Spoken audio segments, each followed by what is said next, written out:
सभी साथियों को जय भीम जय संविधान। साथियों, सबसे पहले आप ये वीडियो देखिए, फिर बात करते हैं। हम दोनों बीपीएससी से चयनित पदाधिकारी हैं। दोनों वैसे एक ही बैच के हैं पदाधिकारी, 67वें बैच के हैं। हम लोग एक दूसरे को पहले से जानते थे ट्रेनिंग के दौरान। मेरी अभी शादी हुई तो मुझे ऐसा लगा कि हाँ, जब मैं बोल रही हूँ चीज को तो मैं उसको अपने मन से एक्सेप्ट कर रही हूँ। कि जो मंत्र पंडित जी पढ़ते हैं वो अपने लिए पढ़ के चले जाते हैं, वो हमें तो समझ नहीं आता, लेकिन जो हमने अभी पढ़ा, जो हमने एक दूसरे को संवैधानिक रूप में एक्सेप्ट जो किया, उसकी एक अलग मान्यता है, उसकी एक सामाजिक मान्यता है। जैसे हम लोग ओबीसी से आते हैं तो हमने पढ़ा भी है कि किस तरीके से हमें प्रताड़ित किया जाता था हर जगह पे। हमें जहाँ जमीन पे भी बैठने का अधिकार नहीं दिया जाता था, जहाँ हमें सार्वजनिक कुएं से पानी पीने तक का अधिकार नहीं था, वो बाबा साहब भीमराव अंबेडकर ने हमें दिया। आज अगर हम लोग यहाँ पे पहुँचे हैं तो उनकी आवाज की वजह से पहुँचे हैं। उन्होंने संविधान को सबके लिए दिया। इनफैक्ट आपको पहले वोट का भी अधिकार नहीं था। ये सब अधिकार मिला सिर्फ और सिर्फ बाबा साहब की वजह से। और आज के समय में उनको याद करते हुए मेरी आंखें नम हो जाती हैं। जिस प्रकार की प्रताड़ना उन्होंने सही, उसके बावजूद उन्होंने एक ऐसा बेहतरीन संविधान बनाया जो किसी से किसी भी प्रकार का भेदभाव नहीं करता है, उस वर्ग से भी भेदभाव नहीं करता जिन्होंने हजारों साल का प्रताड़ना किया। सबसे पहले सर आपको शादी की बहुत बहुत शुभकामनाएं। मैं आपको भी, आप दोनों बीपीएससी से चयनित पदाधिकारी हैं और ओबीसी समाज से आते हैं। अक्सर देखा जाता है कि अर्जक विवाह जो होता है या तो एससी समाज के लोग करते हैं या ओबीसी में कुशवाहा समाज को ज्यादा करते हैं। इस शादी से खुशी है कि अर्जक पद्धति से शादी हुई है? मुझे बहुत खुशी है कि ये शादी इस पद्धति से हुई है। चूंकि जो पुरानी व्यवस्था है उसमें एक तो है कि बहुत ज्यादा पैसे का खर्च है। आपने देखा होगा कि कितने कम समय में और नाहक एक मिनिमल फीस है अर्जक संघ का, उतना पैसा दे के आप जो है एक पूरा का पूरा विवाह संपन्न करा सकते हैं। तो जो लोग सिर्फ सामाजिक दबाव के चलते वैसी व्यवस्था को ढो रहे हैं कि भाई समाज क्या बोलेगा, उन्हीं को ये संदेश देने के लिए हम लोगों ने इस मंच से ये शादी इस तरीके से किया है कि आप, जरूरी नहीं है कि जिस वर्ग से आपने बोला कि शायद दलित वर्ग के लोग या फिर मोस्टली कुशवाहा समाज के लोग करते हैं, ये शादी ऐसी है जो हर किसी को करनी चाहिए। ये किसी एक वर्ग या किसी एक जाति तक नहीं रहना चाहिए, ये सभी के पास, सभी के लिए ये उपलब्ध होना चाहिए तरीका। और चूंकि आप जैसा कह रहे हैं कि हमारे समाज में ये नहीं होता था, तो हमने, जो कि हमारा समाज इस बिहार राज्य का सबसे बड़ा आबादी के तौर पे समाज है, हमने उन्हें भी एक संदेश देने का कोशिश किया है कि आप इस पद्धति को अपनाइए, अपने पैसे और समय दोनों बचाइए और एक सुखी वैवाहिक जीवन की ओर अपना कदम बढ़ाइए।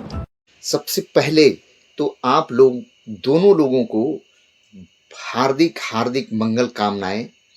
आप दोनों लोगों का जीवन खुशियों से भरा रहे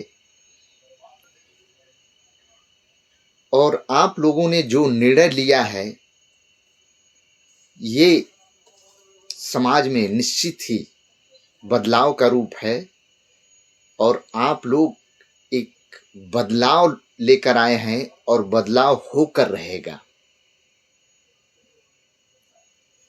साथियों, हमारा बड़ा भाई ओबीसी, मैं दावा करता हूं, दावे के साथ बोलता हूं कि अगर पूरे देश में 30% भी जग जाए ना, 30%, केवल 30% भी जग जाए ना, उसी दिन हमारा जो भारतीय संविधान है पूर्णतः लागू हो जाएगा और पूरे भारतवासियों के जीवन में खुशियों की लहर दौड़ जाएगी। हमारा भारत देश फिर से सोने की चिड़िया हो जाएगा।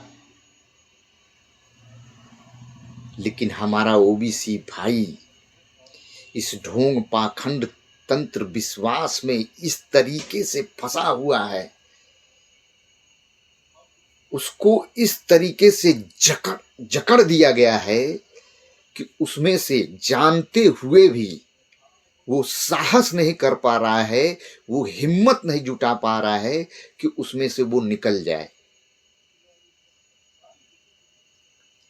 फिलहाल ऐसे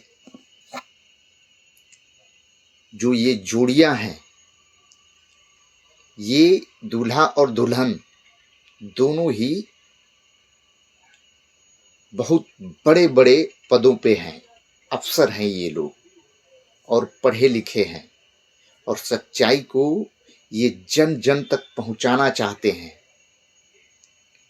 कम से कम हम लोगों की नहीं सुनते हो तो अपने लोगों की तो बातें सुन लो। कितना सोओगे, अब तो जग जाओ। सभी साथियों को जय भीम, जय संविधान।